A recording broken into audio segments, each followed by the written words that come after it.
I hope you can hear us now. So, yeah, I was slightly too enthusiastic about pressing the right button there because I was fiddling about on a tiny little screen, but we are here now. And the music should be very subtle in the background, and you should be able to hear us. Aha. Can you? You still can't hear us talk. Oh, okay. I can. Okay, hold on. This worked yesterday. What's going on? Right, I can hear you. That is better, he says. So, no, it's just a delay. He can hear us now. So, good evening. Good evening. I am joined here by a couple of gentlemen, and actually what the plan was for today is that we were going to play the Quickstart for Coriolis, the Great Dark. And I had best laid plans. I had taken one evening off. I had some time set aside. It's a bit laggy, is it? Okay. To actually read this stuff and really get it in my head and be ready to run it. And then Free League decided to actually delay the release. And that unfortunately meant that we didn't have enough time to turn it around because it was only released this afternoon sometime at 3 o'clock or something. Yeah. Something like that. So I had a quick read through, but instead of actually saying, we're not going to do anything tonight, I thought we could just have a chat about what we're excited about, what our expectations are of the game, our hopes are, our experiences with the prequel, or with the current system, I should say, and make an evening of that. And maybe our audience wants to join in a little bit and find out what's going on. So, do you want to introduce yourselves, you two goons? And if you have some more light to come from the front, John, that would be really good. Yeah. You are the dark eminence right now. Oh man, Slightly better. I had the office set up in a moody purple, but then I was like, I'm green screening, so there's little point. Hi, I'm John. I have been following Free League since 2018, 2019. It was actually Coriolis that got me into them. Yeah, really excited for this whole thing. As soon as the Quickstart dropped, it's just kind of sped through it. Probably haven't given it its due just yet, but that's kind of what we're here to talk about. Mm-hmm. Yeah. Cool. Hello, I'm Aaron. I also got into Free League stuff through Coriolis and have been playing it not as faithfully as some people on the Effect podcast would like, I suppose. And I wonder if I'm bringing my darkness with me here. So I'm going to try and be a gentleman in all discussions.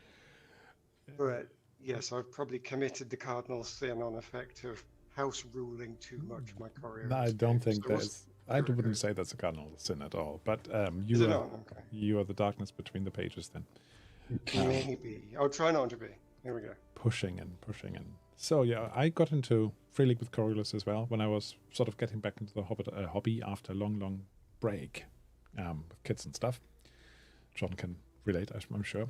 I went to was it UK Games Expo? I think it was. And basically just went around and had a look at this book, and this amazing book fell into my hand, the old Coriolis, the current Coriolis. And I just loved it. Yeah, and especially the smell. I know you probably know what I mean. But also the setting and this idea of having, your own ship going around, a bit like Triggered Elite for me, Elite Dangerous, or the old Elite that I used to play on the C60 for all those days ago. And I thought, this is great. So I actually ran a couple of games in my local club. And then Mercy of the Icons came out. But I thought, that's a bit much. So I looked at some of the old stuff, first edition Coriolis, and I loved what I found. And what I'm really excited about is that this Kickstarter here, Niels and Costa both are saying, this is trying to rekindle the vibe that they had back then. And so it's a frontier thing, things like that. But before I actually monopolize this, what excites you most about, or maybe what do you look towards with a bit of nervous anticipation in this new sequel game, Coriolis the Great Dark? I think for me, sorry Aaron, jumping in here, the thing I'm looking forward to is seeing partly what they're projecting forward with the setting now that they've effectively done what they're going to do with the Third Horizon, and the big meta plot as it is, and kind of, okay, now that's happened, but they've kind of gone, actually, you know what, the thing that we really liked, and they kind of hinted in it with part of which of them, the Mercy books had the whole thing with Djachroum. With Djachroum? Yeah. That was the third one, I think. It was the third one where I'm pretty sure it was the third one, where basically some, don't want to spoil it too much, but where a significant faction was resettling down there. Yeah. That's so I think that must have just rekindled them and gone, oh, we really want to do more of this, but I guess instead of filling out the Third Horizon, they've kind of gone, hey, let's, you know, give ourselves a bit of a tabula rasa. So yeah, like I'm looking forward to it. I'm looking forward to different vibes.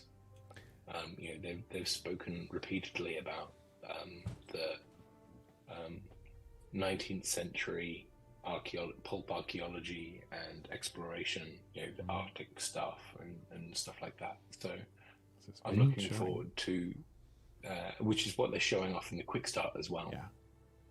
I've just realized. Yeah, I've just realized. I think on the on your playback, I should be looking this way because I think I'm over in the far corner. I can shift if you like. I'll do it this way instead. Yeah, the whole kind of delving. It's a little bit pulpy. It's a little bit scary, but it's not necessarily horror. So I look forward to when we do the Quickstart play, when you're going to run that. So I look forward to that. Find a new date now, don't we? Yeah, we do. Plans. I think I was very curious to find out what they were going to do, given that they're changing the push mechanic. So one of the things I really like about the Third Horizon, and I should say it's not that I still like the Third Horizon. I will continue to play in it. I haven't even finished playing through the Mercy of the Icons campaign.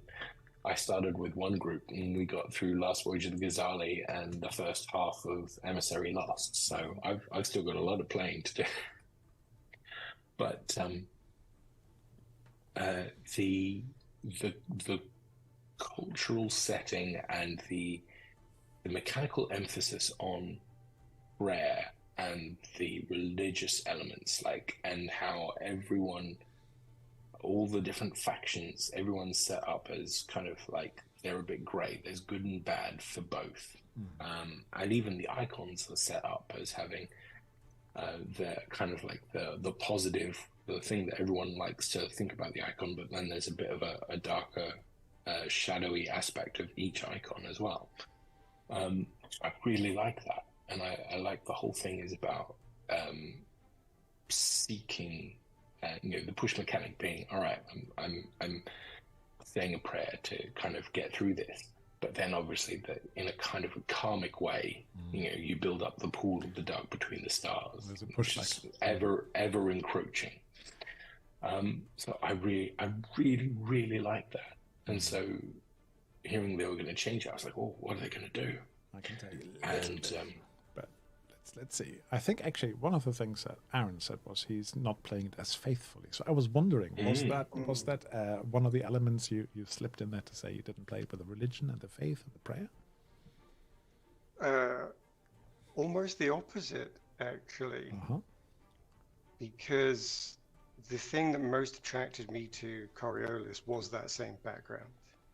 The idea of religion and science being mixed, the rich cultures. But when I was looking through the core rulebooks, and to some extent even the Atlas, I saw a lot of starter ideas, but no detail. And everything I read intrigued me so much, I started looking around for more. Yeah. But that was not what was there, because it is a sandbox on purpose. Yeah. But for me, when I'm looking at my Coriolis games, I'm looking around thinking, I want to see this culture, more of it, and I want to understand it. But I can't go to the core rulebook for details on the cultures. I'm going to have to make that up. Okay, fine. So I look for inspiration, and I go through the factions, and I look for inspiration on what's there. And every time I found inspiration, I thought I didn't see it in the rules. I've always found the rules to be generic space opera, and the background to be a very rich cultural experience. So when I say I've not played faithfully, I mean I have house ruled a lot.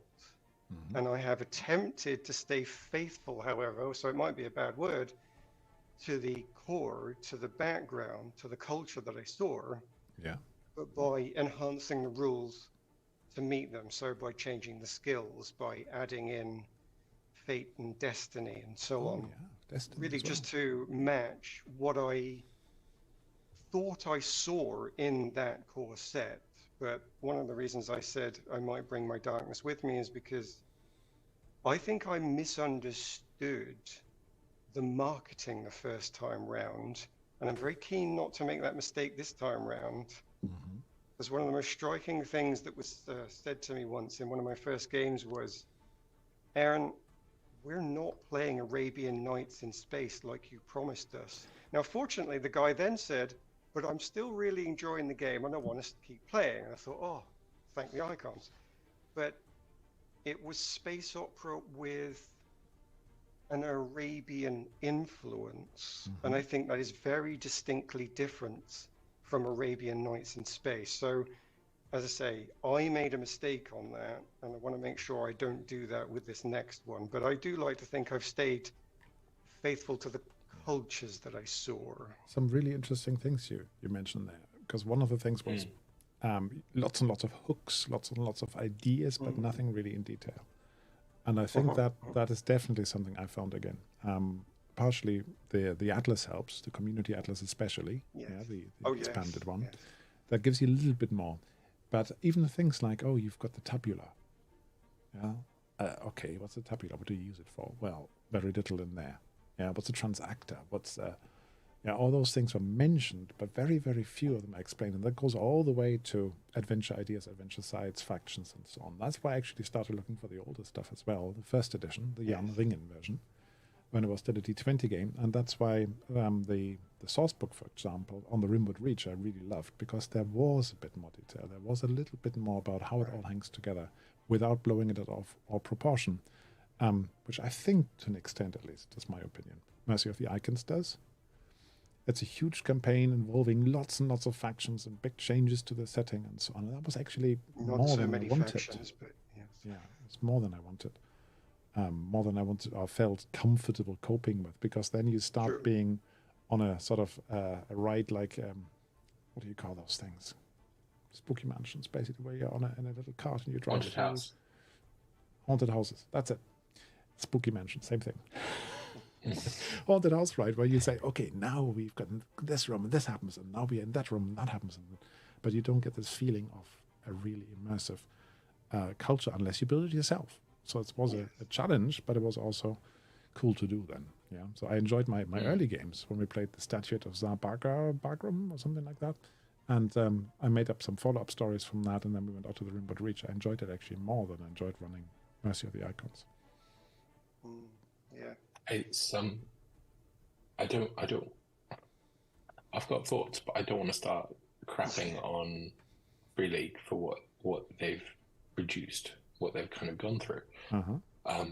But 36 star systems on the map of the Third Horizon, only 11 of which have any more detail than what you see, the 3 bullet points on the big map.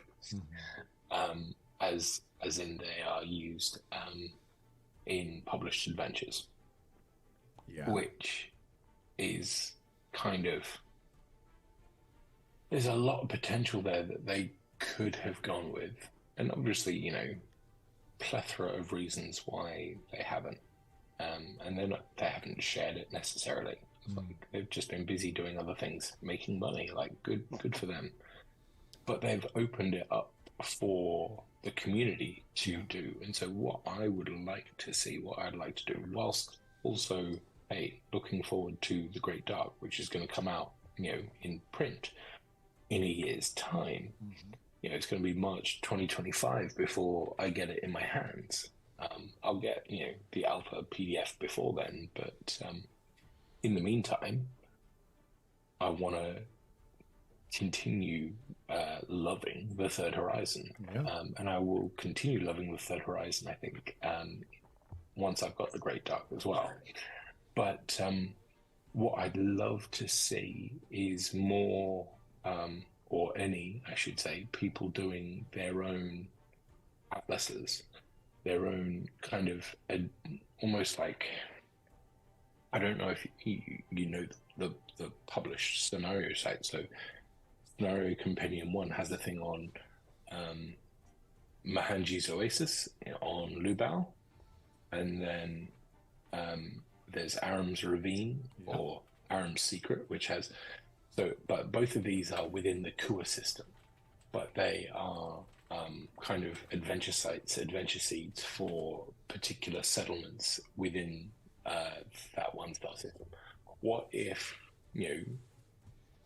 through the community, we got together and we had like, hey, let's do some stuff on Dabaran in the system, like on a couple of different planets. Here are some things, some seeds. Like, give me a little description of an area of a settlement. It doesn't even have to be the whole thing. Just put that out there. Like, we've been given license to do that with the Free League Workshop, and they've teased the opening up the license to being like the Dragonbane ones, so that people can do what they like in terms of creating and selling setting stuff. Obviously, the stipulation is you still have to have the rule book, which is going to be interesting because they've said they're stopping printing the Third Horizon book. Yeah, that's a bit of a pity, isn't it? Yeah. I think it's a real pity. I guess either I need to buy one of the last ones or keep a hold of the one that I've got. Yeah. And if it... Anyway, that's a lot about, harking on about the Third Horizon, which, again, absolutely love. I want to continue doing stuff. I've got in my mind a supplement that I want to make, 1,001 Dabaran Nights to kind of go along with that, Arabian Nights feel. 1,001. Like 1,001. Like, I'm not gonna go stupid. It's gonna be, a few plot hooks and some NPCs and some, hey, kind of flesh it out a little bit yourself, but here's some stuff going on. What do you make of that, Aaron? I wondered about this point that you bring up about them opening up the license, because I think they're opening up the license on the new game as well, aren't they? And yeah, I've wondered a lot in the last few years how old I really am when I think I used to love reading source books. You could buy the Dabaran system, you could buy the Legion handbook, and all these sorts of things you used to be able to do in old games like D&D. But the two I've just mentioned, of course, don't exist. And I wondered, why aren't companies producing these source books? And I can only assume it's a combination of, which I think somebody said in one of the Discords, they don't make money because people aren't going to spend lots of money committing to one product anymore because there's so many games out there.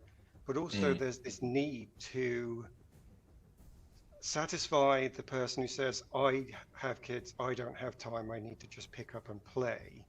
And there doesn't seem to be so much support for making up your own games anymore. And I wondered if that's not popular. And this was, as you say, one of the issues I had with Coriolis. I wanted a little handbook that helped me differentiate the Zenithians and the First Come. Why are they different? Why are the Zenithians using white face paint? What does that mean? What's the significance of it? I can see that in the pictures, but the culture isn't mentioned. Going through all the factions, why do they behave the way they do? Where are they? What are their politics? What's going on in the horizon before Mercy hits? And You then mention they're going to open up the new game, Great Dark, to the community straight away. I wonder, does that help solve that problem? They are going to produce the Great Dark. They're going to produce the basics. They're going to produce the little plot threads. They're going to kick you off in all manner of directions, but again, will have no interest in producing source books. Are they then perhaps thinking, we'll get the community to do that right from the start? And would that fill in a gap? Or am I actually, as I started to say, that old and nobody wants this stuff anymore? I would love that stuff. I think so. The immediate impression that I got when I looked at the Kickstarter for the Great Dark, if you look, Frank, I don't know if you can pull up a thing and go to the Kickstart. Yes, it's got the picture of the campaign box. I can definitely do that. Don't be blinded, guys, because the Kickstart page is white on white on white, so you'll see that in a second. So if I go down to that's the cover here, and then that's the Quickstart cover. Yeah, we need to go campaign, I think, isn't it? Gorgeous. It's really gorgeous, and I have to say that some of this art is now in the Quickstart, and it just looks sweet. But yeah, the campaign box. So we've got dice here. It's a little bit. You can see it a little bit there, but I think you're in the chat. You're in the. Here we go. Yeah, I can't wait. I love the gold on grey and the sacred geometry and the lines and the circles. I love it. I love it so much. I think this looks like a great box, but there is. I think you went past it. I can see it. Oh, there you go. Perfect. You have to remember that slightly lagged on Twitch. Oh yeah, there's two boxes. There's two books. You've got the campaign book. Oh. It had balloons. You've got the campaign box. That's a zoom camera. Can do. And then you've got the explorer's book or the expedition book. Yeah.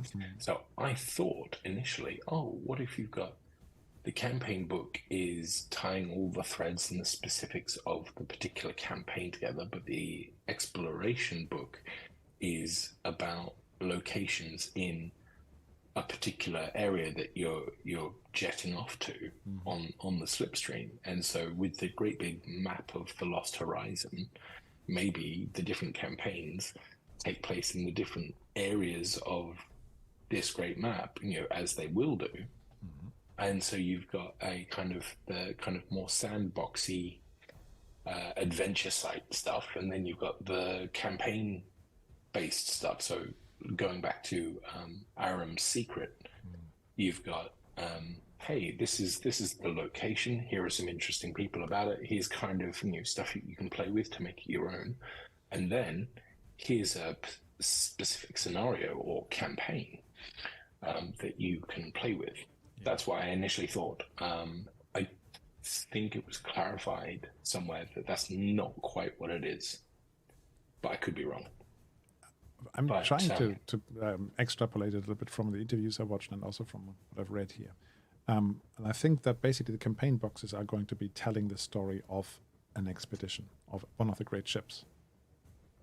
Yeah. So it might be a few smaller things and then a bigger thing and then a smaller thing again, a bigger thing. But in the end, you have a puzzle of the overall mystery of the Lost Horizon. And that doesn't necessarily mean that you have to play the second box after this one, and then the third one, and then the fourth one. But you can basically explore different bits and find different puzzle pieces to slowly unveil the mysteries of this place. But that's how I understand this. Maybe we should actually have a look at the Quickstart in a minute and to see what we can find in it, and also from the rule systems. Yeah, sure. Yeah, Aaron, what do you think? Sorry, on which topic? On this concept of basically having expeditions from a great ship as your default operation. Yeah? Right. So it's not a political sweeping campaign that goes across the horizon, but you're basically working on your great ship. You've got your community there. That's where the intrigue happens. You've got lots of people trying to work together, and you as your explorer team then go out on missions to delve into ruins, etc.? For me, it comes back to this idea of I don't want to mislead myself again. And I do blame myself for being misled. I don't think it was anybody doing it to me. The concept of exploring the ruins, of having a ship that you're trying to keep alive because everything's working against it, including your equipment going wrong, that concept sounds very interesting to me. It sounds completely different to Coriolis, and I'm actually having to trick my brain here by saying this is a completely different game. Yeah. It's actually nothing to do with Coriolis whatsoever. Now, I know it does. We have the Coriolites that are calling back. We will have the Arabian-influenced language, which I admit somebody else on the Effect podcast Discord has had to help me with because, yes, my knowledge of Arabic is, of course, zero. But despite these connections, I don't see them being the same game at all. And I'm trying to divorce that in my head. Yeah. What's making it difficult for me, though, is the apparent simplification of the rules. Because the concept sounds different to me to the rules. Because I think they've said it's going to be a pulp game. And I'm struggling to connect that pulp exploration. I'm struggling to connect in my head pulp investigation. I think of Harrison Ford, Indiana Jones. Yeah, I think that's what they're going for. Crazy over-the-top scenarios. Pulp archaeology. I think that's what they're going for. Archaeology, yeah. Not pulp game, but pulp archaeology. Pulp archaeology, but nonetheless, the word pulp is a very strong word. Because it doesn't say to me, you are seriously on the edge. There, you might die here. Your family might die here. The great ship is in trouble. If you say pulp, it's fine. It doesn't matter what we do. There's gravity's gone and we're falling into the big hole. Yeah, it'll be fine. You just need to make a few rolls. You'll get out of it. You know, we're running out of this material that we really need. Yeah, don't worry. We'll have some by the end of the adventure. It's pulp. It's more about the journey than it is about the problem. So I'm struggling at the moment to connect the thing you've just described with what I think I'm seeing with the rules and some of the words. Let's have a look through the rules. That might help a little bit on how resources, for example, work and gear. I had a quick read. I'm not saying I digested it all and really understand it, but we can certainly have some. We had a question from the chat here. Does Coriolis have the same DLC mechanics like Forbidden Lands, adding a new map with each DLC module? Now, current Coriolis, the Third Horizon, has an overall map. 36 system, was it? Yeah, 36 star systems. And then you basically get the Atlas, which fills in some of them, but Free League themselves said, actually, we left a lot of free room. We didn't want to define everything, so you can do your own thing. Yeah, so the campaign then fills in a little bit here and a little bit there. But this one, from what I understand, is they're going to release several box sets, and each one is a self-contained campaign. Now, I don't know whether there's going to be a new sector of space, but I could imagine it is. So it might be a bit like that, if that answers the question. So looking through this PDF, and I think you guys have it at home, right? So feel free to look at, and if you find something in particular you want to highlight, just tell me the page number. There's a nice bit of description here about the guilds, about the machinists, about the what are the gardeners, the explorer guild, and there's one more. Which one is it? Navigators, I think. So how the let's say society is structured. So that's quite nice. And everybody in a team, in an exploration team, will have a slightly different task. So that's a bit Forbidden Lands-like. You'll have a navigator, you'll have a delver, etc. You'll have a fighter. But when we look later on at the pre-gens, we should be able to see that. You have this concept of ruins out there from a previous precursor civilization, which I don't want to spoil too much. I don't actually know exactly who's going to be, but it's probably people who emigrated from the Third Horizon earlier, or who came from this other ship, the Nadir. Yeah, both have been mentioned. And you've got this thing, this blight that hangs about and seems to be dangerous to people. And wherever you have these archaeological sites or these treasure troves where you're actually trying to raid some artifacts, the Blight is also hanging about, and you have to navigate that, and you have to encounter, and that really reminds me of the corruption in Simbarum. Yeah. So where the Getting best lots of treasure that. is, the most danger is. It's What else? almost like they're kind of going back to their roots. A little bit, yeah, I think so. And I think that was actually really the vibe I picked up from Niels and from Costa when they were doing the interviews. You also have, and I'm just happen up on the birdie picture here, you have this bird, and these birds were found in these ruins by the early explorers. That much I read. And these birds are essentially mystical birds. Yeah, they can fly around in space. Physicality doesn't seem to matter, or physics, I should say. But they also can help and dispel and combat the Blight, but they can also help by basically being your powered character, to use a Kitzambike term. So they can do something for the group. Now, in the pre-gens I looked at, there's basically a bird handler. Yeah. But this bird stays usually with the group, and you can invest in experience points to grow their capabilities, and basically the birds have a bit of a mystical power that you can use. So that looks very interesting, very promising in a way to say we've got this group mascot tool, whatever you want to call it, but there are different birds around. So that's the next bit there. What do you think of the birds? I'm looking forward to seeing how it works. Part of it. Sorry. No, go for it.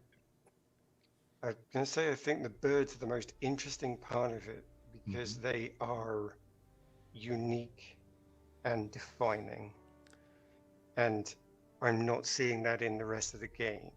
And this is where my fear comes in, because I really liked Coriolis for Alarm's Temple, the Order of the Pariah.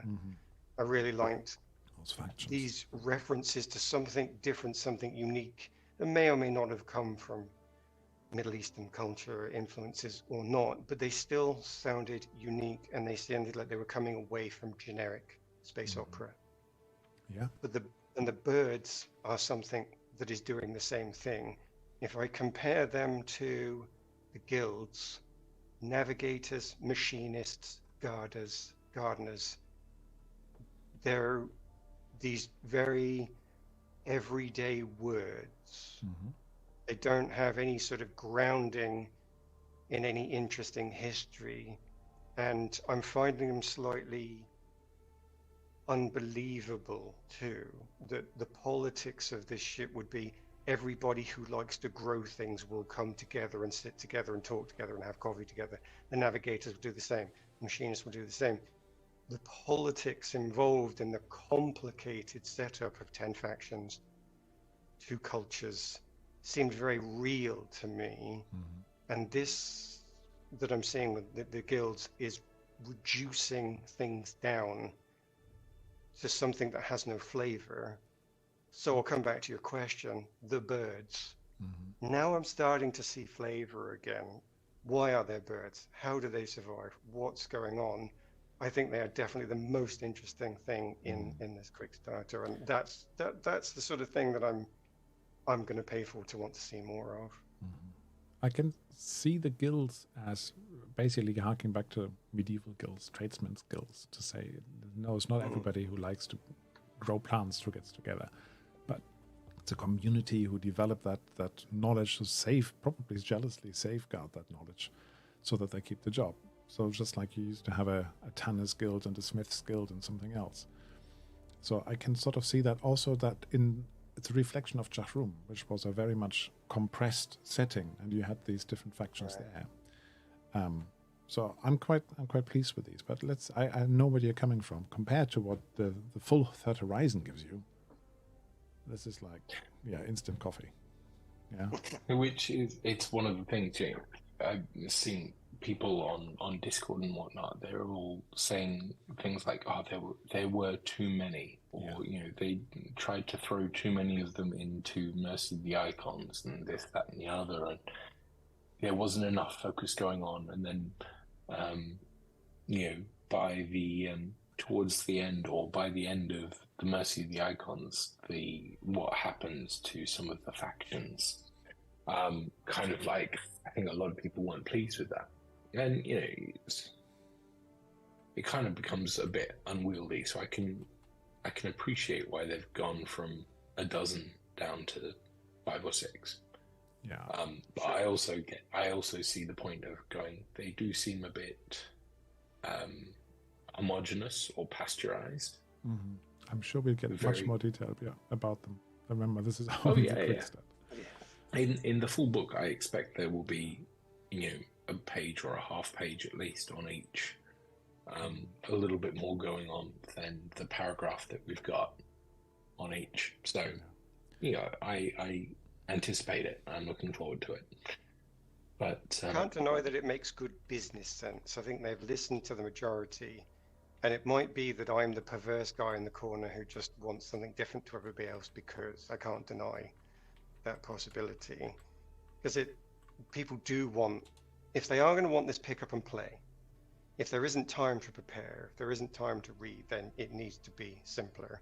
Mm-hmm. So I totally get it makes business sense, but I'm still thinking that it makes it less flavoursome, less interesting. If you wanted to create your own, which makes it very interesting given that they're offering a sandbox, but actually they're having to obey the business need of simplifying. And it feels like surely those are very difficult to reconcile. Yeah. I think, ultimately, though, what will come of this is once this is out, or once enough people get their hands on the alpha, the beta, and they go, actually, I want to do more with this, they can do more with it. You want another 2 guilds that are unrelated to the 5 or 6 that currently exist that have it. Maybe you want to split the Coriolites so they're not one homogeny. The Nethian homogeny, not hegemony. You want to split up something so it's a bit more of the third horizon. So maybe there's you've got Coriolites, and then you've got what remains of the nomads. Maybe there's a bit more of that. So there's still a bit of tension going on there between what's effectively people that maintain some level of historicity of their people coming from the second horizon, and then you've got the people who acknowledge that they came from the Zenithians, who ultimately came from the first horizon, but came from the first horizon before the horrible, terrible, no good, awful, very bad day that the first horizon went through for 900 years before the setting of Coriolis. So I don't know, maybe something like that. There are some hints in this that, for example, the Coriolites are not just one block, but that there are splinter groups that behave differently. So I saw that already in my quick flick through. This chapter that I currently have on the screen here, the Delving Business, that's essentially the Explorer's Guild. That's essentially the setup for the group. So you are a party of the Explorer's Guild going out there on expeditions to try and find things, to try and delve, to try and find sites and retrieve resources. And this delving mechanic is something that it was not what I expected, to be honest. For my quick read through, I only had about 25 minutes for 88 pages. Sure. But maybe have a quick look. Now, the Year Zero engine, you guys are familiar with, but it's D6 based, and you build a dice pool, and every 6 is a success. That hasn't changed. It's not step dice. There's 2 different types of dice. There's let's call them the golden ones. There's attribute and skill dice together. There's no talents anymore. Sorry, no skills, other way around, but there are talents. Yep. So you have attributes and talents, and that gives you part of the pool. You can also assist each other. That gives you something extra. And then there are gear dice, 1, 2, or 3 gear dice. And the ones on both types of dice have a fail state, which only happens if you push your roll. Then you get some damage. We know that already as old Year Zero players. So far, so good. We also have time. So time is important because you have to track your expedition time to see how long your supply lasts and your resources last. I just wish looking at the screen right now, you've got 3 units of time. You've got the round, you've got the shift, the long one, and in between you have the stretch. I think stretch is a rubbish word. Yeah, we had stretch before. I think, was it in Dragonbane? It's called a stretch? Is it? I think Don't so. know. I've Yeah, not I'm pretty played sure it's in Dragonbane. Dragonbane. I'm not quite sure what it was called in Alien, but there was something similar. So I had to You had round, turn, shift. round turn shift, right. So stretch, I really don't like that. But hey, maybe just because I'm not athletic enough and I don't stretch enough. Possible. You then have your attributes, 6, not 5. So strength, agility, logic, perception, insight, empathy. And those basically give you your resource tracks. So strength and agility together give you your health points. Yeah. Yeah, shift we already have pair. Yeah. If you look at here, we've got shift 6 hours. So we have shift. We need something between round and shift here. I'm not saying I know any better, but stretch for me just seems like an odd word. You've got, so that's health. Then hope is being compiled, being your logic and empathy gives you your hope as your second resource track. And the third one is the heart, which is insight and perception. So they're trying to connect the attributes to those pools, to those tracks. And they do different things for you, which I come to in a second. Talents. Yeah, we don't have talents, it says here. Actually, sorry, you do have talents, but you can roll without a talent. Then you just use your attribute. You get a keepsake. We know that already. That can give you hope back. And we have things like encumbrance. You like encumbrance? You too? It's a tricky one, is encumbrance. I can see this being a game of resource management, though. So I understand why it's there, but I think you're about to tell us that the Delve role is a bit more narrative-based, and to bring in a tactical resource into a narrative game, again, that's going to be hard to reconcile. Yeah, you have so to, I'm wary of it. So was I, but the encumbrance is a little bit more Dragonbane-y. So, for example, any weapons that you have readied on you don't count for encumbrance. Your armor doesn't count for encumbrance. You don't have to track ammunition, really. I think it's light items if you want an extra clip or something. But it's the supply. You could just, there's abstract supplies. You don't have and electricity, for example, or battery power. It's just supply. You need so many supply points to delve deep. So I think they're trying to simplify it a bit, from what I can tell. Because otherwise it would get a bit unruly, because in Alien you've got power, oxygen, food. Yeah. 3 different resources. Things that you need to track. And it makes a bit of sense, because obviously in Alien you tend to be playing less full-blown expeditionary stuff and more I need to survive the next 24 hours kind of thing. So that kind of makes a bit more sense. They can be a bit more specific. Oh, I'm in a suit. Oh, the tension here is that it's running out of air. Whereas actually, if you're planning a full-blown, we're going into some ruins here, we need to make sure we've got food, water, rope, medical supplies. You start counting it off and it's like, actually, let's just make it one big number. Looking at this page in particular, not this page, if you want to see it in your own, 17, talks about supply. And what I found interesting here was basically this. You don't need to track supply at all times. In the confines of one of the great ships on the ship city, you don't have to worry about it. But when you go on a delve, then you need to start tracking it. So when you are going to these ruins. And it says here, you track supply together on your group sheet. Just one. Using the supply rating. A higher rating means more supply. As you delve deeper into complex, you use supplies, normally 1 supply per marker of depth traveled. So depending how deep you want to go. And that means 4 of those you can carry as 1 item. So hopefully, yes, it's something you track, but not something you constantly get frustrated about like in Skyrim. If you know what I mean. Or Fallout. No fast travel. Yeah, because you just picked up micromanaging a backpack. Yeah, you just picked up a haunch of a deer. You cannot fast travel anymore. So.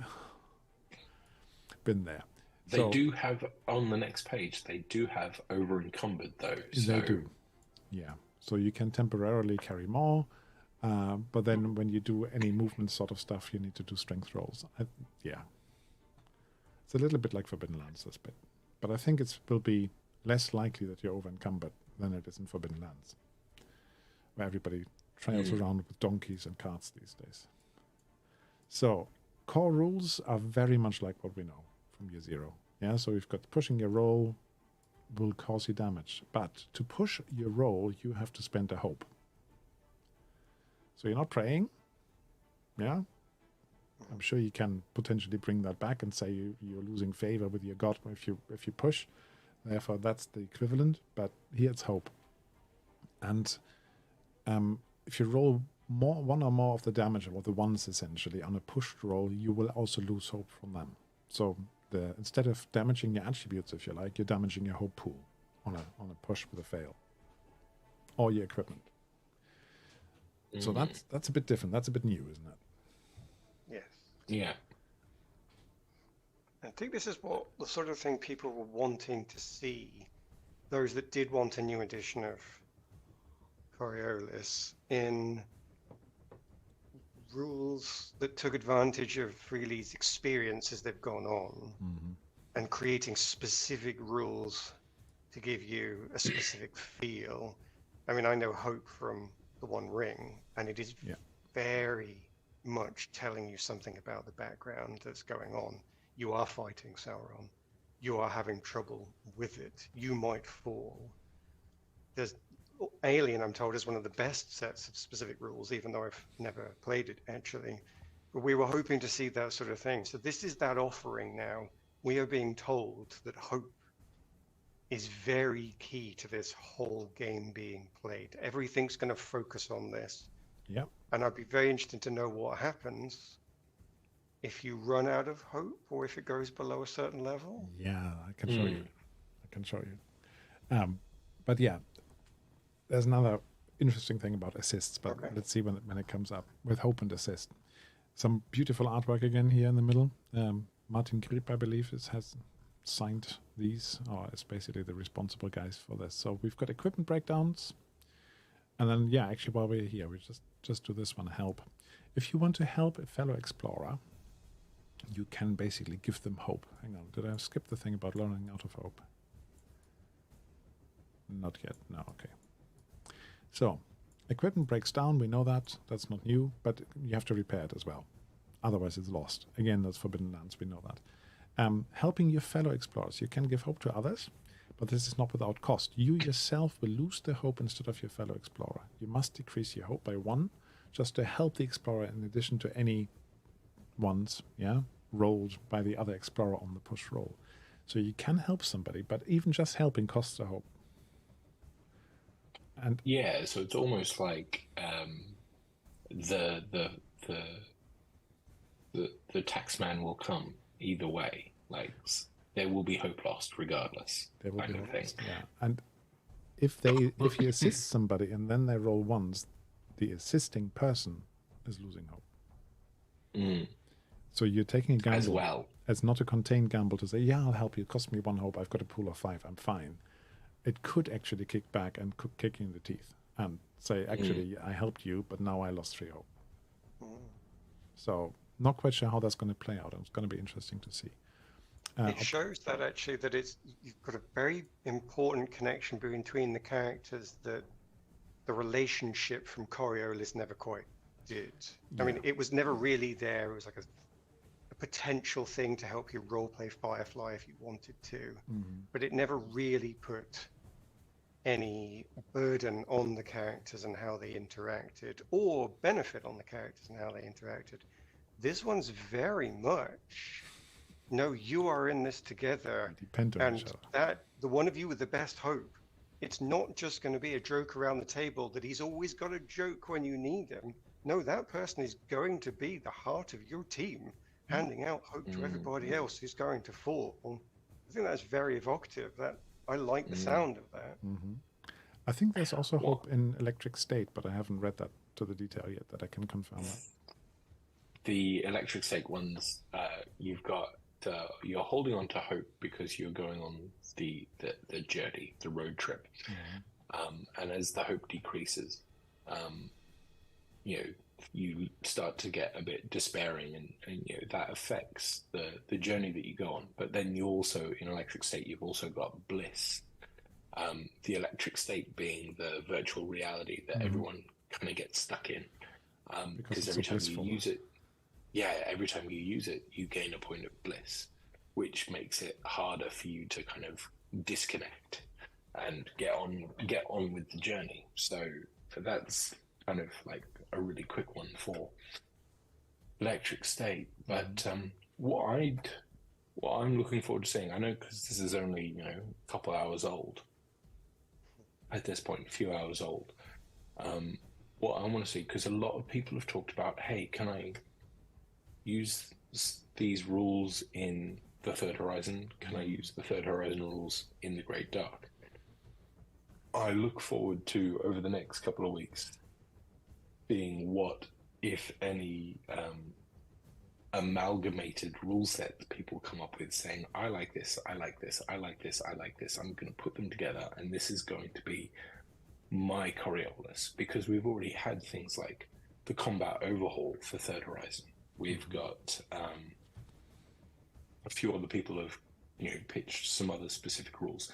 One of the things that I like about Year Zero engine is it is, without intending to be modular, it is quite modular.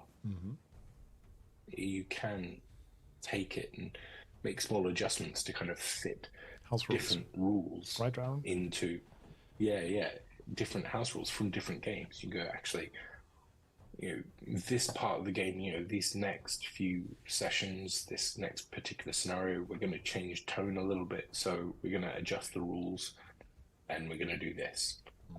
That kind of thing. Like you can do that. So I'm going to be curious to see what people pitch as this is my dream mixed Coriolis. Like, I like this bit from the Great Dark. I like this bit from the Third Horizon. So I look forward to seeing what people produce for that. And the finalized rules will take a while.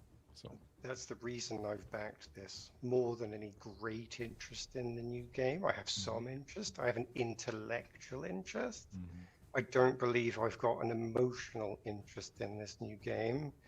But I have stolen liberally from Forbidden Lands Twilight 2K for my Coriolis games, and I see no reason why I shouldn't be delving into this one as well. So I'm well on board with that. Have you just backed for the PDF then, or have you backed for physical as well?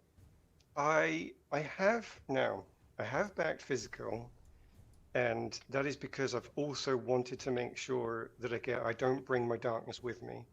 Like I say, I'm in danger of mistaking a lot of things here.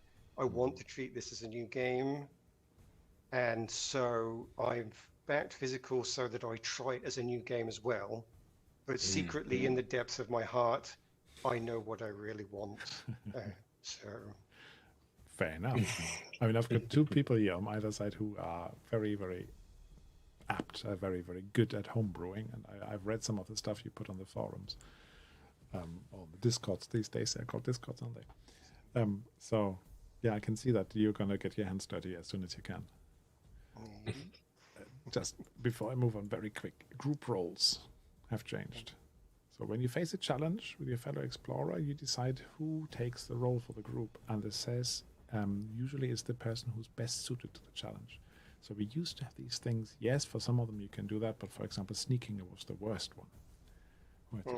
It was contextually which one is the most relevant or challenging, in a sense. So you choose who among you is best suited to take on this challenge. You decide who this is. So it's a very fair game. It's a very inclusive game. It's very much everybody gets their light in the sun. I understand why people do this. I think it's a good idea for table harmony. Don't ever want to use it. I like being able to trap the gunner in a room where the only way out is hacking the computer, and the group data gin has to talk them through it over the comms. I don't want the data gin to roll. I want the gunner to roll with loads of assistance and bonus and fun roleplay, but No, I'm sure you can still create those situations, because if you say one in the room, the others can't go hands-on assist. They have to do headset assist. Yeah, I'm sure you can. Conflict and combat. We have initiative cards 1 to 10. From what I've read briefly, surprise is basically the same as in Dragonbane as well. But if you look at this here, basically on your turn, you can move and perform one action. So no fast actions and slow actions or anything like that, just one action. So this is, again, very much Dragonbane. And if you use your reaction to block, to parry, to dodge, that's basically your action gone for that turn. Yeah.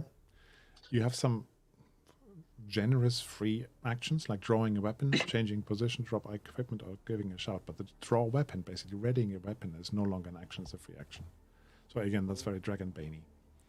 And if you look at the little list here, that's on page 24 of the actions. I think that feels like they really streamlined this a bit. Yeah, you don't have to track different types of actions anymore. Yeah. I get it.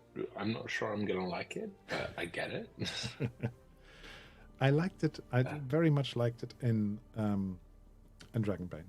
I think it makes it a really, really interesting game. And Forbidden Lands, when I play that with my guys, and you always say, oh, yeah, well, have you actually used your fast action yet? Yes, you just parried, didn't you? You can still attack, though. Things like that. It splits it, it makes it a bit more complicated. And here you basically have to decide, okay, you can switch initiative cards. You can say, I'm going to have my turn after the other person attacks, so I know whether I needed to use it or not. I think the tactics can come from that aspect rather than having lots and lots of tactical options on different actions. It's when you take your turn and how you invest that one action you have can be just as tactical. Yeah. I mean, I'll give it a try, won't I? So. Zones and movement, very much like they were before. Yeah, some people love it, some people hate it. Zone combat, have you got an opinion on it? Yeah, it's fine. As long as it's not grid combat, I'm done with that. Yeah, it's not grid. No, because I don't mind like abstracting combat into zones and stuff. That's fine by me. Do you not naturally do it by going to a more extreme, though?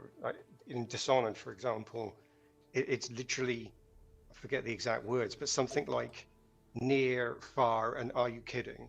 And you don't have any meters at all to it at all. It's very narrative. And I do wonder with a game like this, where the simplification is coming in, why not go that far? Why bother with 25 meters? Yeah. I've never used a battle map in Coriolis because I've always felt that theatre of the mind is more appropriate to the narrative descriptions you're going with. Yeah, and if that is true, why not commit to it? Trying to do a halfway house here, to be honest. The full narrative is one thing, the grid is the other, and they're trying to be somewhere in the middle here. I think these up to 25 meters is not something you're meant to measure, it's just to give you an idea.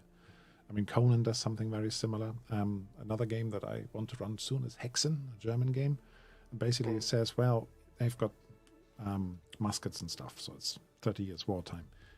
Basically, either you're in the combat arena, you can attack each other, you cannot. So the only distinction we have is you're in the fight, you're not in the fight, or you're currently engaged directly, like touching distance. That's the only thing they do. They only have basically 2 range bands and 1 you're out.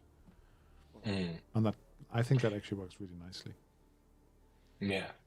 So I think the trick I've found coming from, I've played, I don't know if you guys have heard of it. It's Lumen games from Gila RPG, so Nova and Light. These are 2 RPGs, very small, that are kind of love letters to games like Destiny and Warframe. And you've got the 3 bands. You've got near, you've got close or near, and you've got far, and you've got long. So you've got a few different range bands. But there's no map, there's no nothing. You've just but the whole point of this game is you've got 2 or 3 heroes, and then you've got a dozen baddies. Destiny. And they're all, you kind of just like, oh yeah, they're all far, or they're all near, or they're all close. Like you can't trying to track all the different ones like without pulling out a map. It gets really difficult. Yeah, fair enough. But that is the kind of game also where it's very much like you hit them once and they're gone. It's supposed to be a super heroic kind of action thing. But yeah, so I've got some experience with that. But like the whole idea of going, oh crap, I've got to shoot something. I've got to take a bit of cover. It's a short, medium, long way away. Like I get that. I can work with that. And then you've got the narrative of like, oh, there's stuff in the scene that we've talked about, but we don't need to constantly be measuring out 5 foot no, exactly. markers. Or having a measuring template and say, oh, you're in the blast range and you're not. I mean, some people love it, don't get me wrong. I know lots of people who love that and just say, okay, if I just stand over here, then I'm out of range, but they're all in it and they get the blast. But it's not the game I want to play. If I want to play a shooting simulator, I'll jump on the Xbox and I'll play Call of Duty or Battlefront. Fair enough. But anyway. We have blocking, we have dodging, all of this stuff is familiar to us. If you want to dive into something, then please let me know. Full auto. Shall we have a quick look at full auto, just for Dave? Why not? So, full auto. Basically, aim takes a whole action. So you can't do one action, one turn. You just aim and that's it. And then next you can fire. But full auto is basically this. Full burst of auto fire counts as normal ranged attack. If you hit, you roll again. If you hit, you roll again, and that's it. Maximum you can do is 3 hits. So it's not like, oh, look, another 6, oh, look, another 6, oh, look, another 6, like it was in the old one. And yeah, against the same target or a different one. So you can spread it between them. Yeah. And after that, you have to reload, which is the same as it used to be, I think, right? After full auto, you always hit to reload. So a bit simplified. But still there. I like that. Still there. It saves spending 2 minutes going, and I rolled another 6. But I have to say, I played Last Voyage of Khazali with my local club here, and there was one guy who was doing full auto all the time. And I think the best one, he got 6 hits in a row. And there is a certain excitement building. Oh, yeah. No, I get that. Absolutely. Like, every time I roll the dice, you're like, oh, come on, you know. Yeah. I get that, but it does, like, it takes a turn and really kind of drags it out. Yeah. Timey-wimey turn.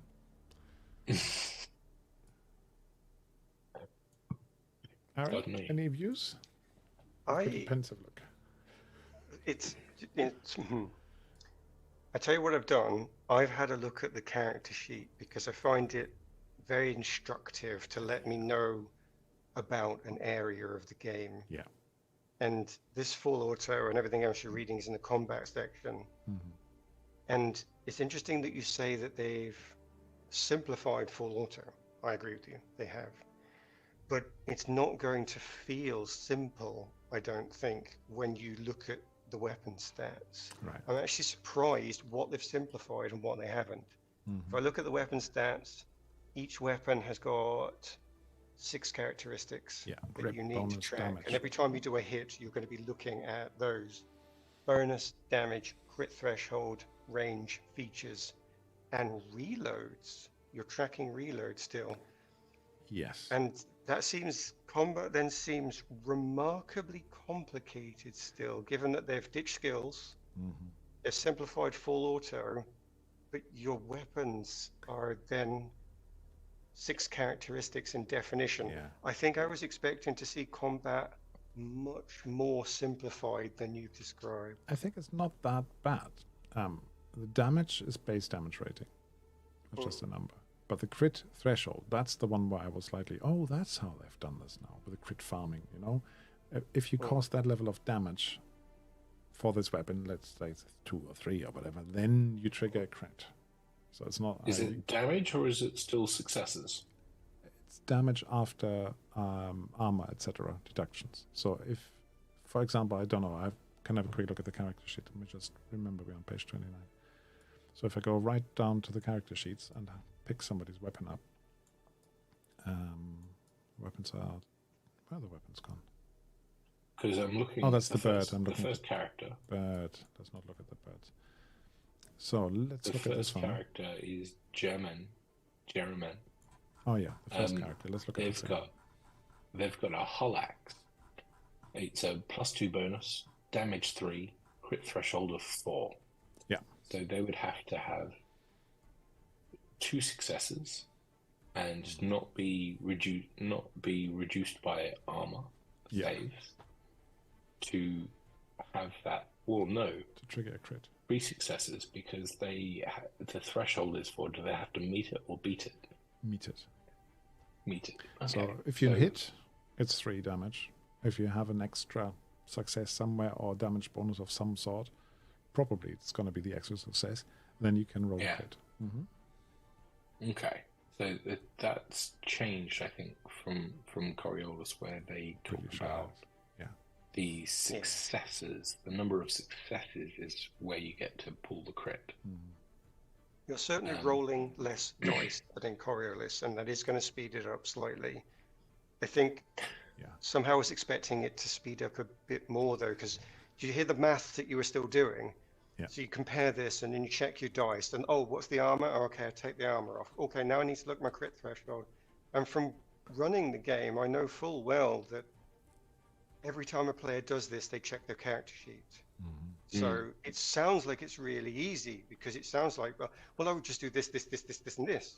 But actually, if you check your character sheet every number, that math that sounds simple still slowly churns along. So I don't deny they have sped it up. Yeah, I know what you mean. Not as much as I thought. I think, let me just check that right. I think armor, you see armor rating on this character sheet is 4, for example, is still rolled. And I believe cover is still rolled. I think so, but let me double check this, because we are in It is still rolled, yes. Cover. It's still rolled. Yeah. Suffering damage, armor. So that means there's an extra die roll in it each time. So that actually, flat armor is one of the things the combat overhaul introduced to Coriolis. And I think that actually made it a lot faster than rolled armor. Yeah. But, it continues to make armor a very swingy thing. Yeah. So every 6 you roll decreases damage by 1. Yeah. Okay. It can be great, but it can also be useless. Yeah. Just like Forbidden Lands. So you have, the armor roll. I'm not saying Forbidden Lands is useless, because I love that game. Critical injuries. If you have them, we have a good old D66, and let's just see. What do you think? Where does the lethality come in? The immediate death. I think they've removed death. You think? Have they? No, they haven't. If you go to page 31. 31. Page 31. It's still a deadly game. Yes. It's still very much a deadly game. 63 plus. Yeah. 63 plus. Wow. 62 is already pretty nasty, but 63, 64, 65, and 66 are instant death. Broken neck doesn't kill you. Not paralyzes you from the neck down. And permanent if you don't get treatment. Yeah. In a world of great science, I would expect. That's the if thing. You have survived it to be healed. This is where you need the healing scarabs. The science level is lower in here than it was on the Third Horizon, the tech level. Right. Okay. Yeah, because I think I would want to be liberal with the heirlooms, which they don't feature in the Quickstart, but they do talk about. Yeah, they talk about them a lot. Are you sure they don't mention anything on the character sheets? No, I don't think so. They also introduce conditions, and this is new, or different at least. So you have, again, for each attribute, a condition attached. And if you suffer that condition for whatever reason, it says mental critical injuries, blight manifestations can lead to them, or normal critical injuries, you get a -2 on all rolls that hook into that attribute. Wow. Yeah, so this is a little bit like, I would say like Dragonbane almost, but there you roll at disadvantage if you have a condition attached to one of your attributes. Death will definitely still happen. Mechanics for that are quite similar, I think. So broken and critical injuries. So you need one roll to unbreak you and one to treat the critical injury. It's not one and the same. And instant kills. No death save is allowed. Dun, dun, dun. But this will go exactly the same way as it always had done in Coriolis. Certain game groups will say, that's amazing, I want the lethality, and other game groups will be immediately, oh, first house rule, I found it. Yeah, exactly. The same. And say, yeah, just turn that around. I haven't looked at the talents yet to say it's a lucky talent or something. Yeah. Or an execution. The lucky talent. So, despair. Oh, I can't turn a 66 around. It's still a 66. You can turn it to 99, right? Yes. So, suffering despair. So, basically, this is your horror. This is your mental, mental points. I think they were called MP, weren't they, previously? And Coriolis. Mind points. Yeah. So, basically, all fear rolls, a bit like a fear roll as well in Basin. You can be broken by despair. And then, basically, there's another table for that. When broken by mental damage, you can't perform any action rolls. The effect lasts until you have recovered. Any further despair will, while already broken, has no effect, though. So you get one critical mental injury, you don't keep getting them. And this is recovering hope. How long does that take? Helping hand. Somebody, if you're broken, can help you with empathy. But if you are not broken, this is another Free League favorite. If you're not broken, you can't use that. You have to just heal by yourself. And you get 1 point of hope after one shift has passed. Shift is 15 minutes, right? A shift is 6 hours. Oh, 6 hours. No, that was the stretch. That's 15 minutes. Yeah. So 6 hours, 1 point back. So it's not bounce back straight after the fight like it is, for example, in Conan. It's not that pulpy. It doesn't feel so pulpy, does it? It doesn't. No. Mental injuries, critical. I just do go right to the bottom. We have a lethal one. 66 heart stops. Attack. Heart attack. And a stroke is already pretty nasty, but it's only one on this table that can kill you. So that's 2 of the tracks covered. There's one more. I like that they've put in a whole thing about social conflict. I do like page, this 35, well, yeah. Because it's not very long, but it's there. No, it's kind of tricky to necessarily do right, but so many games are so focused on physical weapon combat when actually something like more social conflict, having a few more kind of like rules of engagement around that for something like the Third Horizon would be great. What are the games where you say they have good social conflict rules? Well, that's the thing. I don't think I've necessarily found them. I'm only starting to read Dune, but that feels like that could work. Dune possibly Legends of the Five Rings. Yes. Possibly Doctor Who, because there's no actual combat in that. It's all quips and because I got the I've got this weird fascination in my head. Like I've stepped away from D&D 5e. Just like I did that a few years ago. Like, but part of me is always still kind of goes back and goes, but third party people, what have they done? Because I was like, Adventures in Middle Earth from Cubicle 7. They did really good work with their 5e adaptation. So good that they actually, when they lost the license to it, they took all the mechanics and they rewrote it and they put out their own book called Uncharted Journeys for 5e, which is all the journey mechanics from Adventures in Middle Earth, but kind of adjusted to being generic fantasy. And I was like, what else was there? And I thought, I heard Legends of the Five Rings has got quite a bit of, some social and honor and stuff like that going on. It does. So I thought I'd give that 5e one a look. It doesn't, because part of me goes, back in reading the D&D Dungeon Master's Guide, they're like, there are 3 pillars to, Dungeons and Dragons. Social conflict. Conflict, exploration, and social encounters or something like that. And like they do nothing for social encounters. They barely do much for exploration. Like, oh, here's a hex. There you go, go wild. Yeah. So I've always been fascinated with who is out there working on these other pillars. And it turns out it's Cubicle 7 because sorry, I'm going on a bit too much of a tangent here.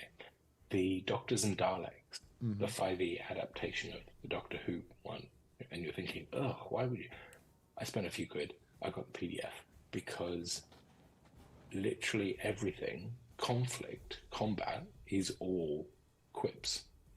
The cantrips from 5e, it's all quips. It's all, you say something that either is a boon or a malice to whatever, and they've listed out like literally all spells are just quips, things that you say or things that you do, and how they affect the scene, which I think is absolutely fascinating, and I want to give it some more time, but I don't have time in the day to do the things that I love, let alone this weird fascination that I have.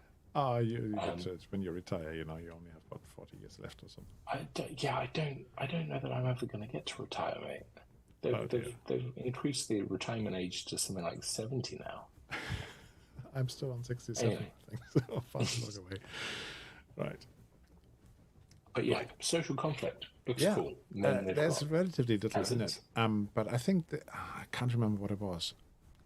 Whether it was actually even Colin 2020, which has quite a good, nice chapter on it. I think it was basically you've got another resource track. You've got vigor and you've got resolve, and resolve is your personality, your power, basically. And you could play social conflict by wearing away the resolve of the other person.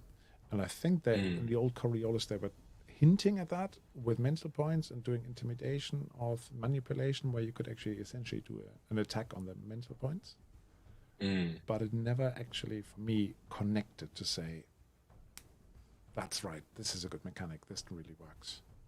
So I wouldn't put too much in here. Comment from the chat just says, AD&D 2 Dungeon Master's Guide is awesome, elaborating how to set up your own tables for exploration, etc. And then Shadowrun, they have social conflict tables where you have modifiers for attitude, relationship status, racism, payment, etc. So if you Which game was that, sorry? Shadowrun. Oh, Shadowrun. You know Shadowrun, right? I know of it. I've never played it. Big D6 dice pools. If you like lots of dice, that's the way to go. And long plans for heists. So I play Year Zero, so I do like lots of dice. Yeah.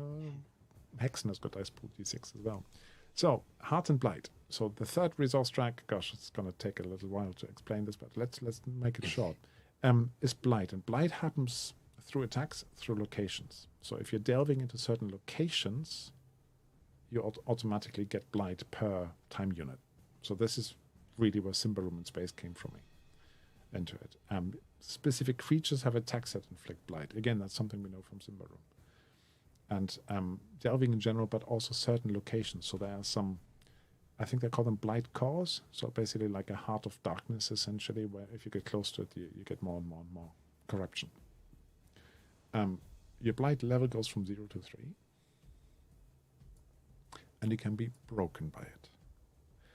When you're broken by the Blight, you're basically, it's similar to broken despair, it says here, and you can't act anymore. Yeah, here's the bit about Blight cores on page 37.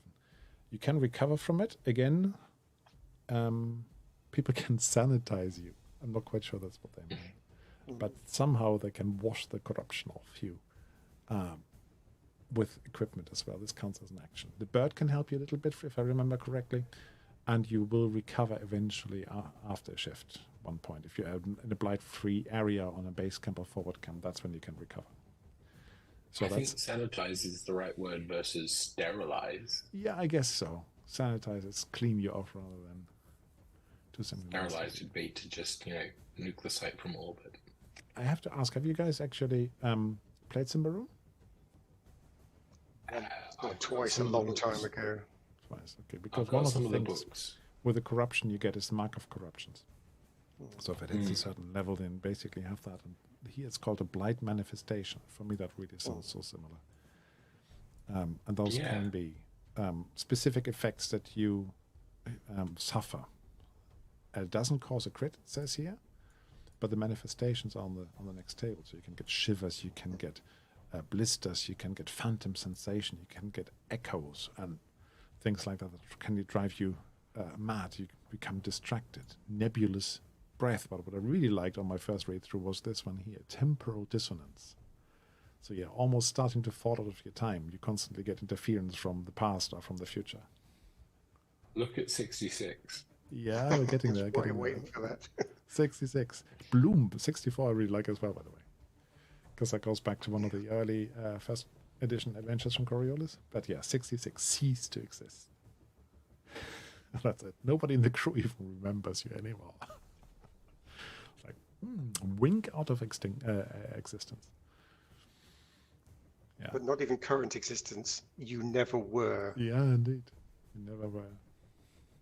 That sounds terrifying. Like a spell mishap on Forbidden Lands reading. But bloom, this thing that you have flowers growing out of you all over the place. And I think there might be a slight mistake in here because on the second column it says everybody in your vicinity becomes shaken because they can see what's going on. If you wear no helmet, if you do, you become distracted instead. So if you're not wearing a helmet, you might have clear vision to be able to see around, but everyone's like, oh God, what's going on? Whereas if you're wearing a helmet, no one gets to see it, but you've got everything kind of in your face. I guess so. They don't become distracted because they can't see what's going on. Fair enough. I misread that. But the Explorer's gone as harsh.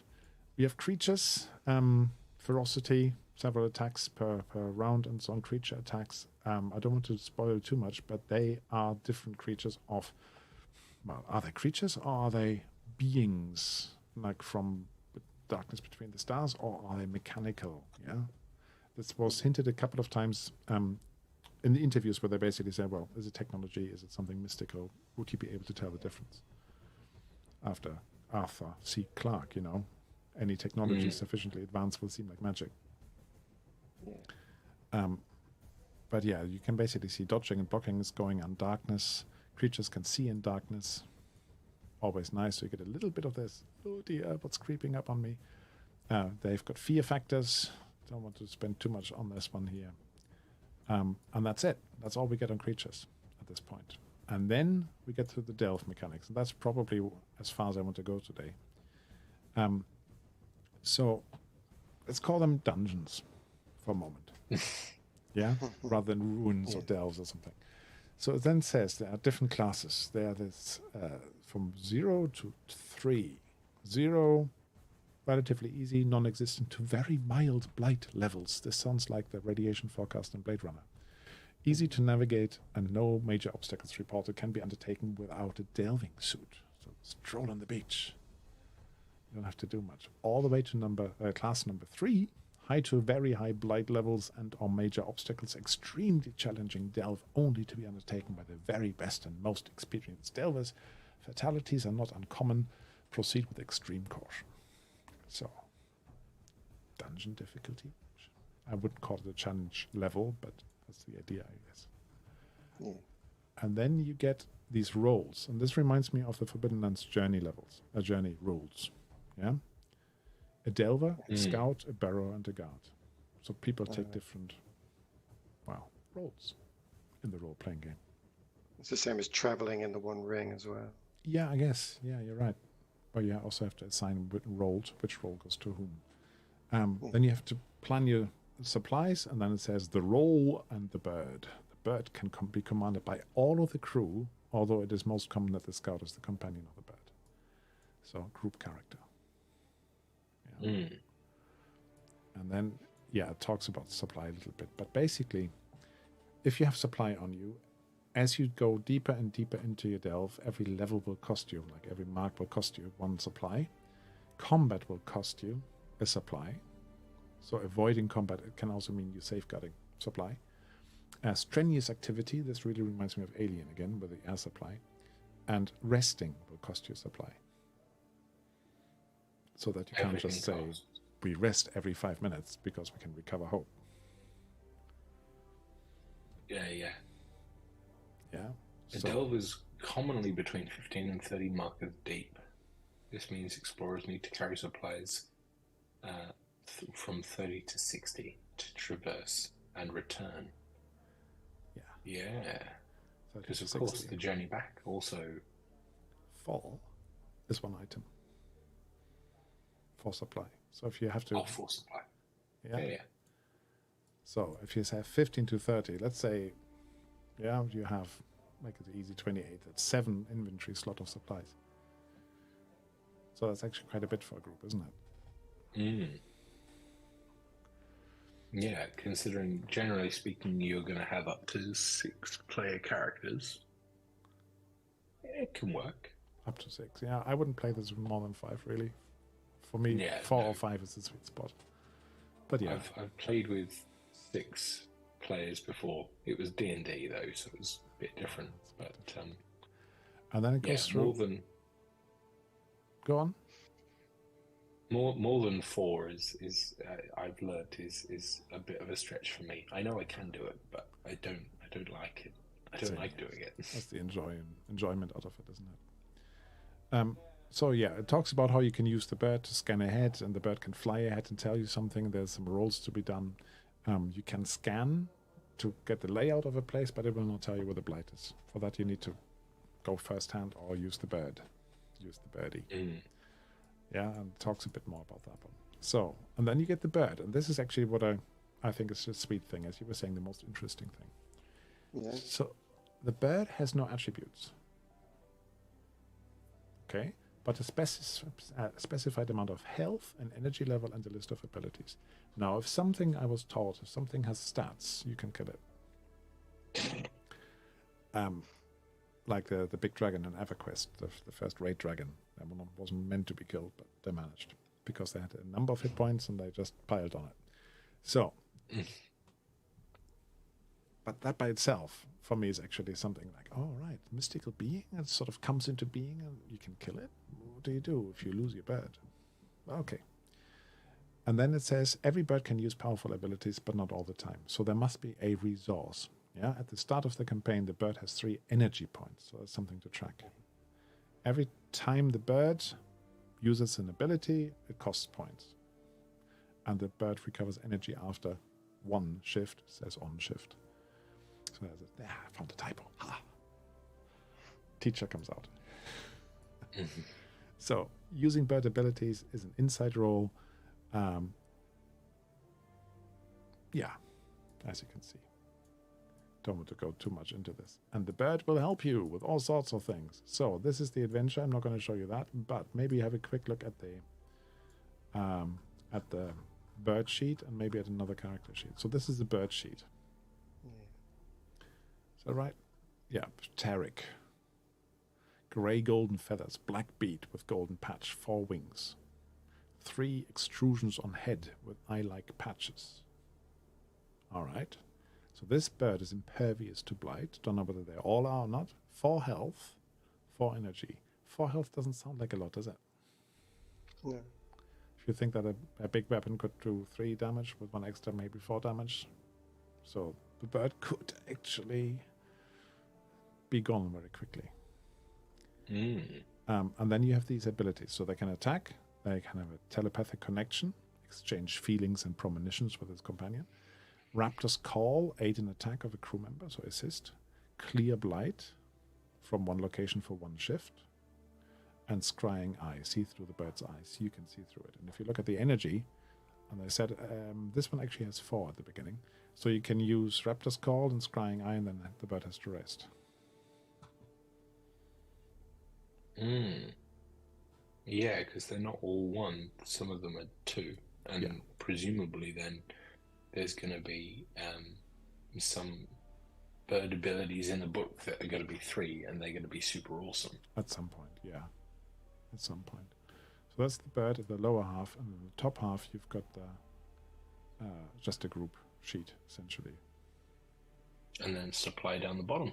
Supply down the bottom.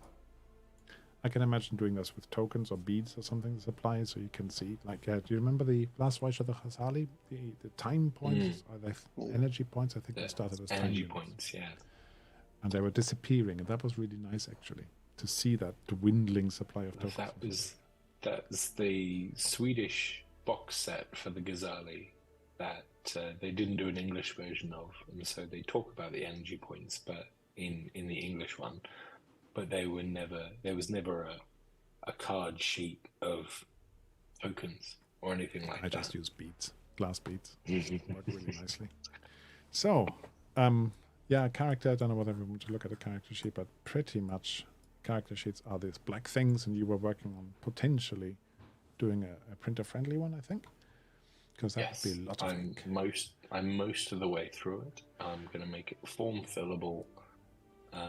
And I'm making it printer friendly, and I'll share it on the Year Zero Discord to begin with, and we'll go from there, because nobody's going to print that out. And but also, I think, as someone else mentioned, it'd be really nice if they made an add-on, a block, or a block of character sheets that you could tear off.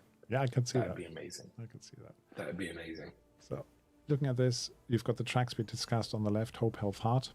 You've got the 6 attributes in the middle, each with a condition attached. So if you take that, you get -2 on anything there. You will notice there are no skills, as we said at the beginning, but you have talents.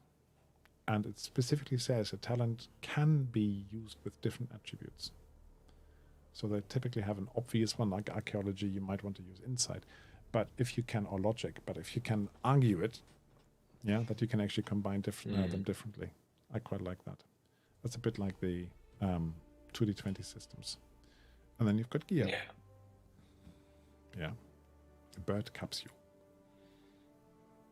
Oh, the birds are actually called, as a group name, they're called Garuda, which is a mystical bird of, was it Malaysia? I think so. Malaysia, Indonesia, that corner. That's where the Garuda bird comes from. Also used by Jack Vance in one of his stories. The Garuda. So, we are, pretty much through. I probably was boring you a little bit by going so slow, but what's your impression now after having looked at this quick start? What do you think? Let me go right back to the top. I think unchanged. I think I'm exactly the same. I think I'm seeing a very interesting tactical game with interesting skills and ideas in the rules, but I'm seeing almost no background. I'm not seeing anything to really get me in there. I feel like the Arabian influence is almost completely gone. There's a few nods to it in the names. You've just told me the name of the bird is from Malaysia, but it's very surface level. Yeah. So I'm having to divorce myself from Coriolis. Again, this is nothing to do with Coriolis for me, but it could be a very interesting tactical game. Yeah. But there is a part of my soul that's somehow feeling very sad because of that loss. Yeah.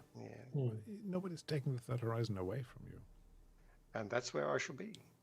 I think it was Mohammed who translated for us that the name of the campaign box is the Flower of the Algorab, I think. And that was of Algorab, yeah. That was the crow. I think he said it. Algorab is Arab for crow. So again, there's a birdie connection on there. So I'd still love to know more about the birds. They seem like the thing you get in place of your ship that will help you with the Blight. Yes. But is that really anything characterful? Is there anything flavorful to it? It feels like a mechanic still. It does. But a good mechanic, an interesting one, but flavor. I think doesn't give you a lot. If I can take a minute. I'm seeing a lot of, I think I've mentioned this on the Discord a couple of times. Pardon me.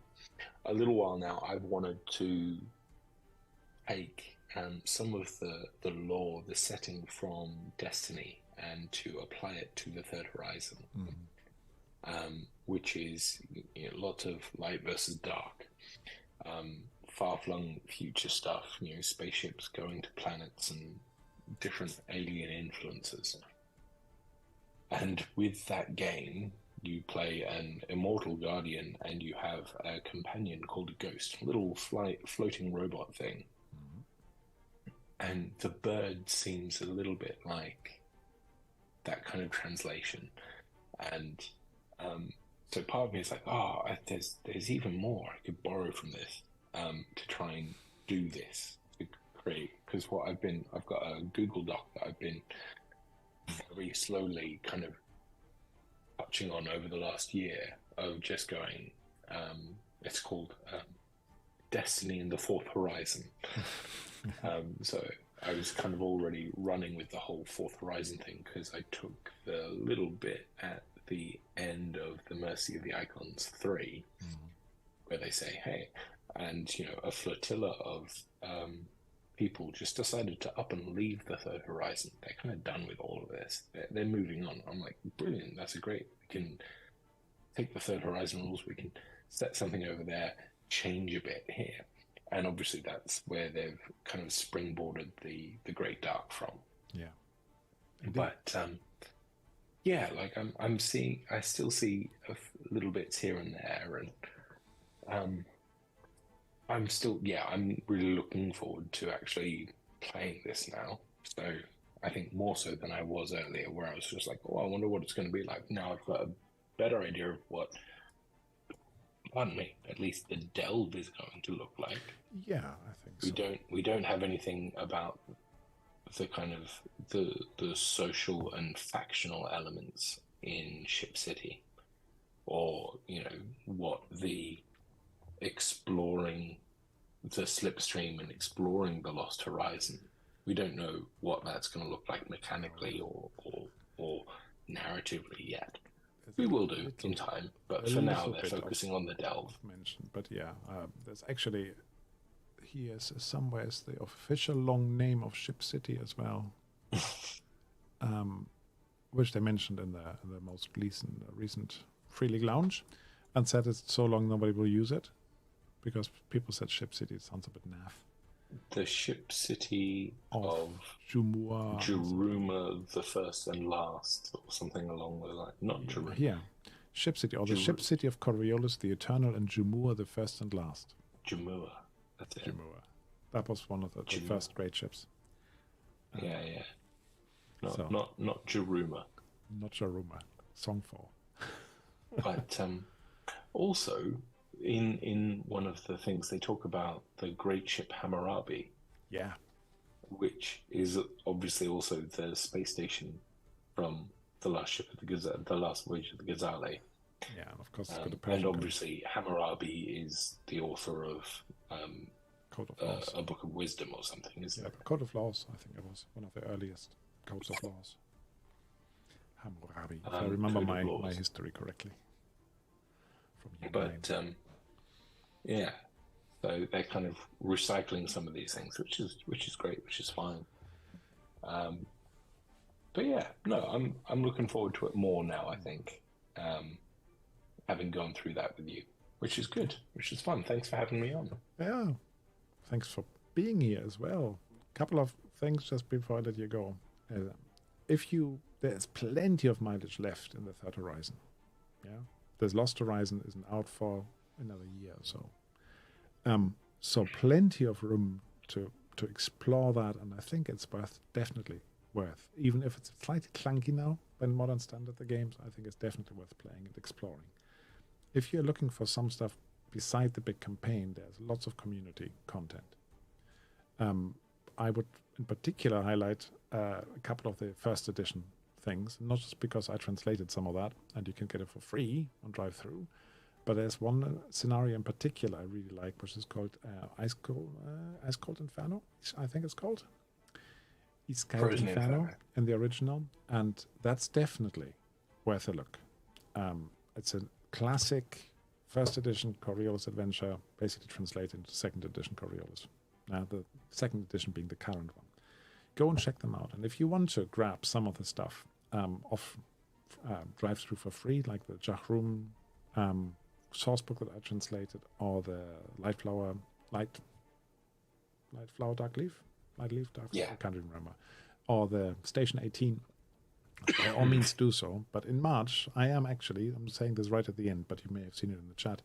I'm actually trying to raise a little bit of money for a charity in Germany called March for Kids. Well, the charity is actually called the Ronald McDonald House on the site of the University Clinic in Kiel, where basically they have a facility for families to stay while their child is in treatment.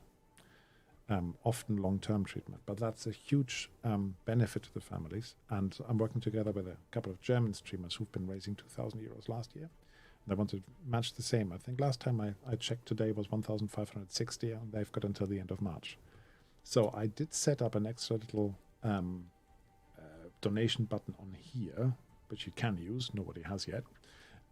But anything that I get money-wise on Twitch or on YouTube or on Ko-fi or anything else in March, I will definitely put in there together with my own donation.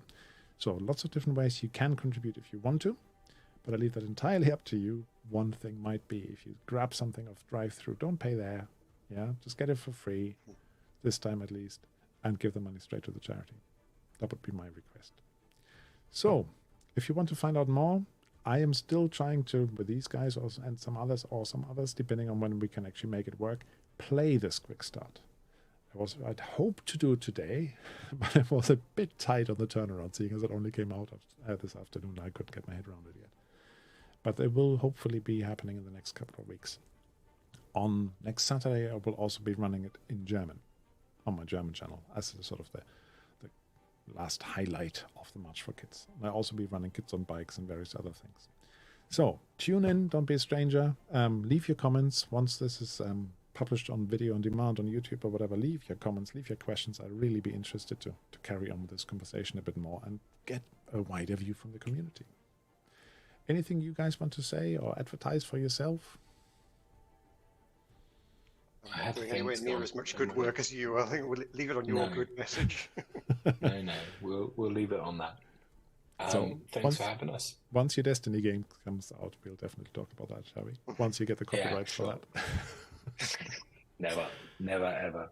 I'm going to strip it of all copyrighted names and things. And, yeah, exactly. And call it Fate. No, that's taken already, isn't it? No, the point is to kind of translate it from Destiny into the Third Horizon. So feel of one, but the setting of the other.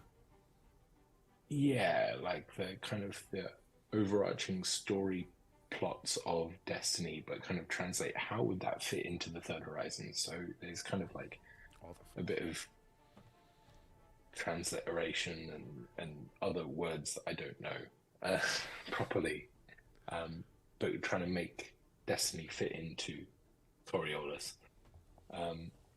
trying to strip away some of the stuff but kind of add in, because one of the things that I can keep going, I shouldn't, I really loved and I wanted to see more of the mystical elements in Coriolis. So that was one of the things I was really looking forward to. Unfortunately, that didn't quite pan out, but that's, if I make the time to put some community content together, I want to focus on more of that.